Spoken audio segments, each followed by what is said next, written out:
Shalom a todos e bem-vindos ao canal Ouça a Torá, e vamos para novas historinhas para as crianças a respeito da Parashá Noah, baseado no Pequeno Midrash. O rei e as pessoas mudas.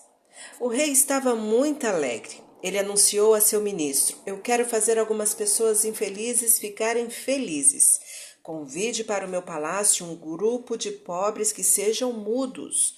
Trate-os como se fossem nobres. Dê-lhes a melhor comida e vista-os bem bonitos."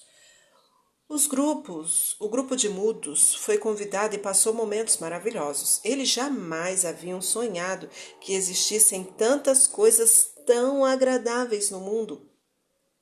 Sua gratidão ao rei era ilimitada. As infelizes criaturas não podiam falar, mas sempre que o rei passava, todos se levantavam, acenavam e demonstravam através da linguagem de sinais como apreciava tudo que o rei fez por elas. Toda manhã, ao despertar, eles louvavam o rei com a linguagem de sinais. O rei estava satisfeito com estas honrarias. Ele estava tão satisfeito que mandou chamar seu ministro e lhe ordenou: "Este grupo de mudos já desfrutou de uma longa e agradável estadia em meu palácio.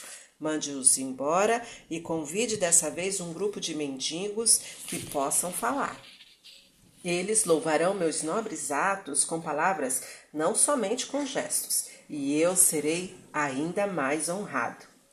Então, um grupo de mendigos que podiam falar foi convidado para o palácio e tratados com tudo de melhor, desfrutando de prazeres que jamais haviam conhecido. Estes mendigos estavam tão ocupados se deleitando que se esqueceram do rei, a quem deviam sua boa sorte. Nenhum deles pronunciou uma palavra sequer de agradecimento, e quando o rei passava, eles o ignoravam.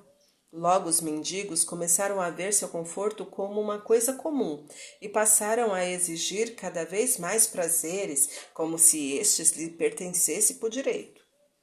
Certo dia, eles até mesmo decidiram tomar o palácio e depor o rei. Furioso, o rei chamou seu ministro: "É preferível eu chamar o grupo de mudos novamente. Eles não conseguem expressar sua gratidão com palavras, mas me honraram da melhor maneira que puderam. Estas pessoas, no entanto, que poderiam me trazer tanta glória com seu dom da fala, se rebelaram contra mim." A ordem do rei foi cumprida. Entendendo esta parábola. Quando Hashem criou o mundo, ele o encheu de água. A água não poderia louvá-lo com palavras, mas ele se agita e faz suas ondas avançarem estrondosamente, proclamando quão poderoso é Hashem. Hashem disse: "Se até mesmo a água canta meus louvores, mais ainda o farão os seres humanos que podem pensar e falar." Assim, Hashem levou as águas para os oceanos. Na terra seca, ele criou seres humanos inteligentes. Mas, ao invés de louvar Hashem, os seres humanos se rebelaram contra ele, cometendo pecados terríveis. Ao invés de usar seus cérebros e seu dom da fala para coisas boas, eles tramaram maldades, eles caluniaram, insultaram e enganaram uns aos outros. Todas as gerações depois de Adão foram igualmente perversas. Hashem viu seu comportamento piorando cada vez mais e ele disse: "Vou me livrar dessas pessoas e trazer de volta a água que estava originalmente sobre a terra." A água não pode pensar ou falar, mas, no entanto, ela me louva enquanto estas pessoas me enfurecem. Assim, Hashem trouxe o Mabu e destruiu as pessoas perversas. Alexandre o Grande e o povo generoso. O poderoso imperador Alexandre o Grande viajava por vários países. Certa vez ele visitou um reino muito, muito distante, atrás das montanhas escuras da África. O rei daquele país recebeu Alexandre com grandes honras e lhe deu um belo presente: filões de pão feitos de ouro em bandejas de ouro. "Eu não vim aqui para ver seus tesouros", Alexandre lhe disse. "Então por que você veio?", perguntou o rei. Eu queria ver como você julga as pessoas em seu país, respondeu Alexandre. Ouvi dizer que seu julgamento é honesto e bom. Enquanto eles conversavam, duas pessoas chegaram para ser julgadas pelo rei. O primeiro homem estava muito triste e mal conseguia conter a sua angústia. Eu comprei um campo deste outro homem. Ele começou, e encontrei um tesouro nele. Eu quero devolver o tesouro. Eu comprei somente o campo, não o tesouro. Eu não quero pegar algo que não me pertence. O outro homem, no entanto, rapidamente expôs sua posição. Eu vendi a você o campo com tudo que havia nele, ele insistiu. O tesouro então é seu, eu não quero tomá-lo de você. Os dois homens continuaram a discutir, cada um insistia que o tesouro pertencia ao outro. Alexandre estava perplexo. Como você julgará esse caso? Ele perguntou ao rei. O rei se dirigiu ao primeiro homem. Você tem um filho? Ele perguntou. Sim, respondeu o homem. Você tem uma filha? Ele perguntou ao segundo homem. Sim, respondeu o segundo. Eu decido o seguinte, o rei lhe disse. Casem seu filho e sua filha um com o outro e deem o tesouro ao jovem casal. Alexandre demonstrou surpresa diante desta decisão. Por que você está tão surpreso? Perguntou o rei. Eu não fiz um bom julgamento? Como este caso seria decidido em seu país? Provavelmente, respondeu Alexandre, os dois homens seriam presos e então o tesouro seria confiscado pelo governo. As pessoas em seu país são tão gananciosas assim? Perguntou o rei chocado. O sol brilha em seu país e cai chuva lá? É claro, respondeu Alexandre. Bem, concluiu o rei, Deus não dá a você o sol e a chuva pelo zehut, mérito, do seu povo? Pessoas que brigam entre si e querem o que pertencem ao outro não merecem nem mesmo sol ou chuva. Deus tem misericórdia dos animais, e é somente pelo mérito deles que ele cuida de seu país. Avram protesta contra a idolatria. A história de Avram, nosso primeiro patriarca. 10 gerações depois de Noé, nasceu Avram. Mais uma vez, todas as pessoas do mundo adoravam ídolos. Elas serviam ao sol, à lua, a vários tipos de ídolos. O pai de Avram, Terar, era um homem muito ocupado. Assim, ele pediu ao avô de Avram, Nahor, para cuidar do neto. A casa de Nahor, assim como a de todo mundo, era repleta de ídolos. Alguns eram de prata, ouro e cobre, e outros eram de madeira. Nahor ensinou a Avram: curve-se para os deuses, Avram, pois eles são muito poderosos. Se você não lhes servir adequadamente, eles punirão você. Como eles podem ser poderosos? Perguntou o menino Avram. Eles não falam e nem se mexem. Cada um deles governa uma determinada parte do mundo, Avram, lhe ensinou Nahor. Nosso próprio rei, Nimrod, é um deus. Ele é mais poderoso que todos os outros deuses. Como uma pessoa pode ser um deus? Avram lhe perguntou. Quieto, menino! Você não deve falar assim, respondeu Nahor. Se Nimrod escutar isso, ele se vingará de você. Apenas ouça o que eu lhe digo. O pequeno Avram não estava nada satisfeito. Ninguém conseguia responder suas perguntas de forma adequada. Quem criou o mundo? Quem fez ele e todas as pessoas à sua volta? Talvez o sol fosse um deus, ele pensou, porque ele era muito poderoso. Ele iluminava o mundo todo e fazia as plantas crescerem. Entretanto, Avram notou que o sol nascia e se punha todos os dias seguindo um padrão fixo. Ele não podia criar outros seres. Seria a lua então um deus? Não.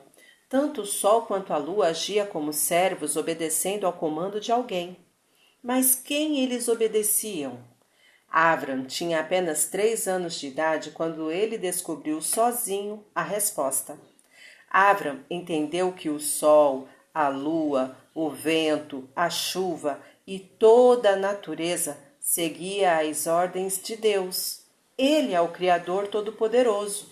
Ele não podia ser visto, mas Avram compreendeu que ele era quem cuidava do mundo. Avram então disse ao seu avô Nahor e a seu pai Terar que ele não mais se curvaria para os deuses, somente para Hashem. Avram argumentou que eles também deveriam parar com isso. Eles não lhe ouviram. Quando Avram cresceu, seu pai Terar lhe deu uma sacola cheia de ídolos e lhe disse: Vá, venda-os para mim na feira. Avram levou consigo um martelo. Quando um freguês chegava e pedia um ídolo, Avram batia na cabeça da estátua com o martelo. Você quer este aqui? Perguntava ao freguês. Então ele martelava a cabeça de outro ídolo. Ou talvez prefira este? Ele perguntava. Quando as pessoas viam como as estátuas permaneciam sem ação enquanto levavam uma batida na cabeça, ninguém mais queria comprar. Numa outra vez, Avram levou uma sacola repleta de ídolos para o mercado e, chegando lá, esvaziou toda a sacola no chão. Então ele começou a quebrar os ídolos em pedacinhos na frente de todas as pessoas. Um dia, Terar teve que viajar. Avram pediu à sua mãe: por favor, abata um carneiro e prepare uma refeição saborosa. Eu quero oferecê-la aos deuses do papai para que eles fiquem satisfeitos comigo. Sua mãe preparou uma refeição deliciosa e Avram a colocou diante dos deuses. Comam, ele lhes disse, mas nenhum dos deuses pegou nada. Avram riu. Talvez vocês não gostem desta comida, ele disse aos deuses, ou acham que eu não trouxe o suficiente. Amanhã eu servirei a vocês uma comida melhor. No dia seguinte, ele disse à sua mãe, os deuses não ficaram satisfeitos com a refeição de ontem. Por favor, prepare uma maior e mais gostosa hoje. E sua mãe assim o fez. Avram colocou uma refeição grande e deliciosa diante dos deuses. Peguem, ele disse. Ele se sentou ao lado dos deuses durante todo o dia para ver se eles comeriam, mas nenhum deles mexeu ou tocou na comida. À noite, Avram estava muito zangado. Pobre do meu pai e de toda esta geração de perversos, ele desabafou. Eles servem a ídolos que não podem andar, se mexer, ouvir, ver ou cheirar. Avram pegou o machado de seu pai e quebrou todos os ídolos, exceto o maior deles. Neste momento, Terar retornou de sua viagem. Ele ouviu os golpes do machado e o barulho de madeira e metal se quebrando. — O que é isso? Ele gritou. — Está vindo da sala do templo. Ele correu para lá. Avram havia justo acabado seu trabalho de destruição e colocado o machado nas mãos da estátua maior. — Por que você destruiu meus deuses? Berrou Terar. — Não fui eu, respondeu Avram. Eles brigaram por causa da comida que eu lhes trouxe. O maior deles pegou o machado e quebrou os outros. — Mentiroso, gritou Terar. Eles não podem se quebrar uns aos outros, eles não podem nem se mexer. — Pai, disse Avram, então por que você serve a eles? Por que deposita toda a sua fé nestes ídolos? Eles podem salvar você de um perigo? Eles podem ouvir suas preces? Você está cometendo um terrível erro, pai, ao adorar estes ídolos. Você e todas as pessoas se esqueceram de Deus, que criou o céu e a terra. Nossos antepassados também se esqueceram de Hashem, e por isso ele trouxe o dilúvio. Por que então vocês irritam Hashem novamente? Avram rapidamente pegou o machado, quebrou a última estátua e saiu correndo de casa. Terar estava furioso. Ele era um leal súdito do rei e o comportamento de Avram não podia mais ser ignorado. Terar foi até o palácio do rei Nimrod e disse ao rei: meu filho deve ser julgado por ter se rebelado contra os deuses. Avram é levado diante do rei Nimrod e colocado na prisão. Nimrod mandou seus soldados prenderem Avram e trazê-lo para o palácio. Nimrod perguntou a Avram firmemente, por que você quebrou os ídolos do seu pai? Não fui eu, respondeu Avram. Foi o maior de todos que quebrou os outros. Ah, por favor, o censurou Nimrod. Você realmente acha que vou acreditar nessa história? Eu sei que deuses não podem quebrar uns aos outros. Eles não se mexem.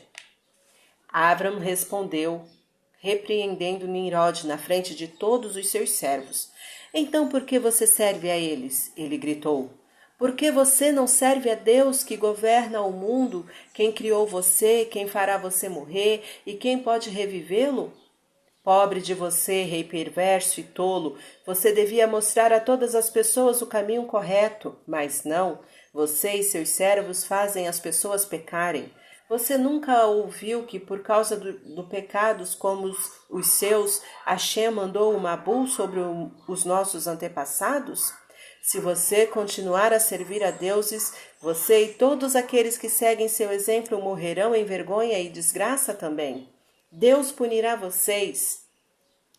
Já basta! Gritou Nimrod. Joguem-no na prisão. Avram foi colocado na prisão e permaneceu ali por 10 anos. Avram é atirado em uma fornalha de fogo. Depois de 10 longos anos, Avram foi trazido de novo diante de Nimrod, que ainda esperava convencê-lo a se curvar para os ídolos. Você agora se curvará para os deuses? O rei perguntou a Avram. Eu sirvo somente ao Criador do mundo, respondeu Avram. Eu sou o Criador, falou orgulhosamente Nimrod. Você pode ordenar ao sol se levantar no oeste e a se pôr no leste? Avram lhe perguntou. Neste caso, eu acreditarei que você é o Criador. Nimrod se dirigiu aos conselheiros e príncipes ao seu redor. Qual a punição que este homem merece? Ele lhes perguntou. Vocês o julgarão. Todos responderam. O homem que despreza o rei e a seus deuses deve ser queimado. Para este propósito, foi preparada uma enorme fornalha na cidade de Casdim. Com grande satisfação, os trabalhadores do rei a esquentaram por 3 dias e 3 noites. A notícia logo se espalhou. Pessoas do mundo todo chegavam a Casdim para testemunhar este importante acontecimento. Diante de uma multidão de observadores, Avram foi trazido e jogado nas chamas. Hashem disse aos anjos, Avram foi fiel a mim, eu mesmo o salvarei. Hashem então ordenou às chamas que não fizessem mal ao seu precioso servo, Avram, mas somente destruíssem as cordas que o prendiam. Para a multidão que observava o evento, tudo parecia andar conforme o planejado. As chamas da fornalha subiam até o céu. Era um final apropriado para um traidor. As pessoas comentavam. Logo, nada mais restaria dele. A multidão se dispersou, mas os servos de Nimrod permaneceram próximo da fornalha até as chamas terminarem o trabalho.